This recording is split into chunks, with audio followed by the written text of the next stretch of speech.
Hello everyone. Today on this lecture we discuss about National Iodine Deficiency Disorder Control Program. That's a big name, that is NIDDCP. Okay. Earlier class we already discussed what is iodine and importance of iodine. So a normal human being need daily, that is 100 to 150 microgram of iodine in their per day. If a person is not getting that much of iodine, then the intellectual development and also the metabolism will be hampered. Similarly, those mother who are in the pregnancy and they are not getting 200 micrograms of iodine in their food, so their baby, the fetus that is developed inside the fetus that is developing inside the mother room, so he has to suffer lots of the problem. So sometimes what happens, the mental retardation, the baby may be mental retarded, and also the structure of the baby will be short, will be born with a short stature, and the IQ level also be decreases. So and the congenital defect like cretinism will be occur, and during the sometimes in the time of delivery also stillbirth and miscarriage also be occur. So Government of India, to avoid this number of problems, the Government of India planned why not the iodine is fortified with a common salt. Okay, so in the year of 1962, Government of India launched a program that is called the National Goiter Control Program, NGCP. So that time a study was carried by the Professor Ramlinga Swami on the Kangra Valley. So Kangra Valley is the area in the Himachal Pradesh, and there the endemic cases. Endemic means when the populations are affecting by the particular disease or particular problem, and that will be more than 5%. So that case is called endemic. So in the Kangra Valley area, so there the endemic goiter cases are more than 5% what we are seeing. So by the study of the Ramlinga Swami, they use the potassium iodide. That's why by this use of this salt, the case will be decreases. Getting this result from this study or the research, the Government of India in 1983 planned to make a policy to iodate the edible salt. Okay, so in the year of the policy will be set by 1992. So this program is again renamed as National Iodine Deficiency Disorder Control Program.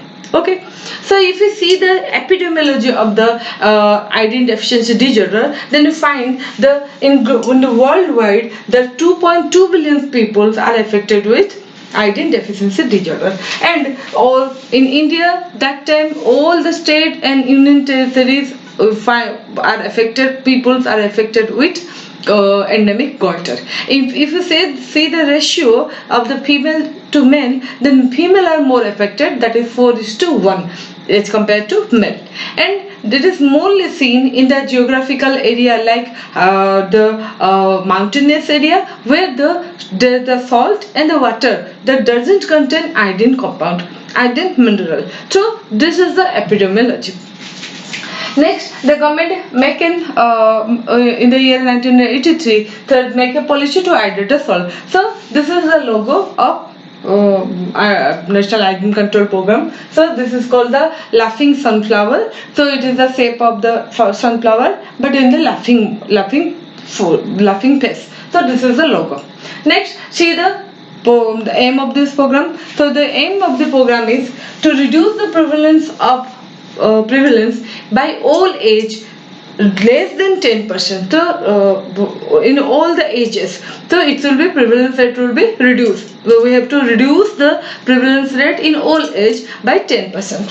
Similarly, reduce the prevalence in the children. To children in the age of 10 to 14 or 15, so in that group this rate will be decreased to be 5%, to reduce to 5%, and 100% consumption of iodide salt. No common salt will be used by the people. Everywhere there will be, but the iodide salt will be available to the people. So to make the people educate the people. So one of the awareness program will be, and for this annually a day is celebrated, that is called the World Iodine Deficiency Day, or the 21st October it is celebrated as Prevention of Iodine Deficiency Disorder Day is celebrated. So let's see the objectives. So when the aims is, or the goal is set, now we'll see the objectives. So the objective says that survey to assess the magnitude of the iodine deficiency disorder in the district level. So we have to first, how much it is spread, so how much population it will be spread, so that will be the, how can you know? By the survey. So survey to assess the magnitude of iodine deficiency disorder in district level. Okay, next, supply of iodized salt in place of common salt. So wherever the retailer shop, any production site, so we change the common salt into iodized salt, or we fortified the common salt, the iodine salt. So we know the fortification means we are not hampering the quality or the nature of the food, the nutritional value, but we are adding something new to increase the nutritional level. So that is called the fortification. So the fortified, the common salts or the edible salt is fortified into iodized salt.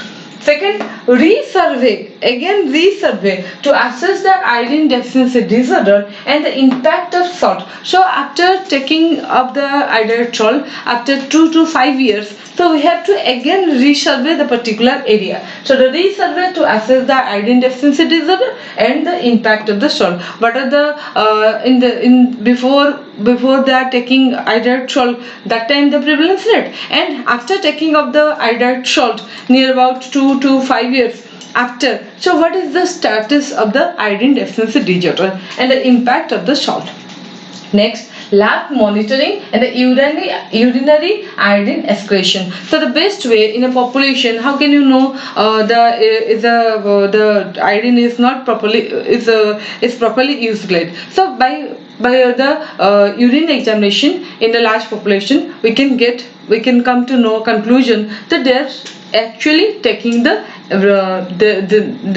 need of the iodine is fulfilled. So it can be known by the urine examination, that is called a urine iodine excretion. You take the urine and it's sent to the lab, and the lab there will be investigate how much of the iodine is there in the urine or excrete in the urine.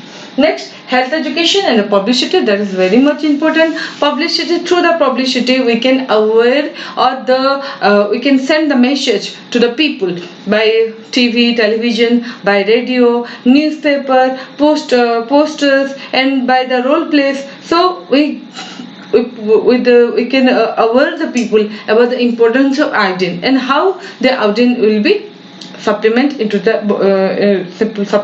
people. So the publicity and health education is one of the objectives of the National Iodine Deficiency Disorder Control Program. So now aim is there and objectives are. Now plan for strategy, in which way we will reach our goal. So that is called the strategy. The first one, that is the strategy can be fulfilled only through survey. So we have to take survey to assess the iodine deficiency, the iodine deficiency disorder in the population. Next, training to the periphery workers. So those who are in the grassroots level who are working, so they need training. So how can they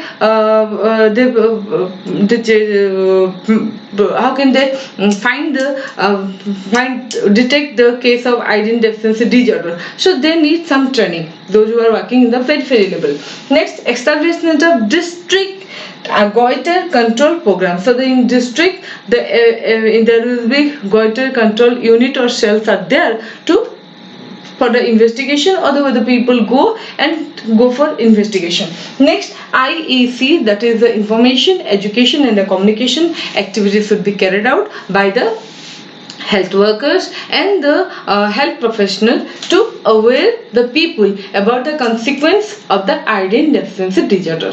Okay, now the strategy is already over. Now what are the achievement after this aim, objectives and the strategy? If we work on through this strategy, proper planning, we go in the proper planning, so the achievement, now the time what are the achievement gained by the Government of India. So now there is 92% of household using the iodized salt. So people nowadays become aware about their, very concerned about their health, and they are using not in the rich or in poor or anything, the people are using iodized salt. Near about 92% of the household they are using iodized salt. Second, the private sector productions policy was passed. So as the government India is not fulfilling the demand of the total the iodized salt by the government sector, so the private sector policies were passed, and near about 790 private manufacture industries are there. They are providing annually 112 lakhs ton of iodized salt. And you know, the India is the second largest country with the production of iodized salt is in the production of the iodized salt.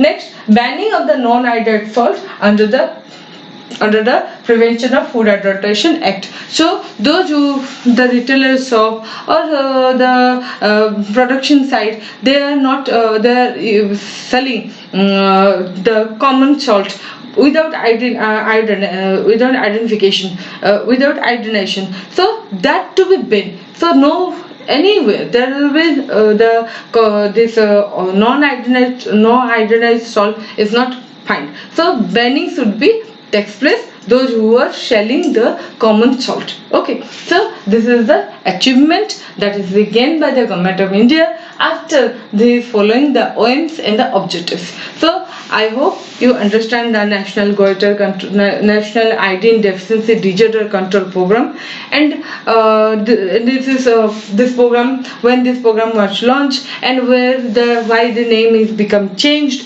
and in which annually in which day we celebrate as the Iodine Deficiency Day, World Iodine Deficiency Day, that will be celebrated, and what are the aims of this program, what are the objectives, and in which strategy we get that achievement. So all other things we will discuss in this lecture. Hope you understand. Thank you for watching. Please keep on subscribing.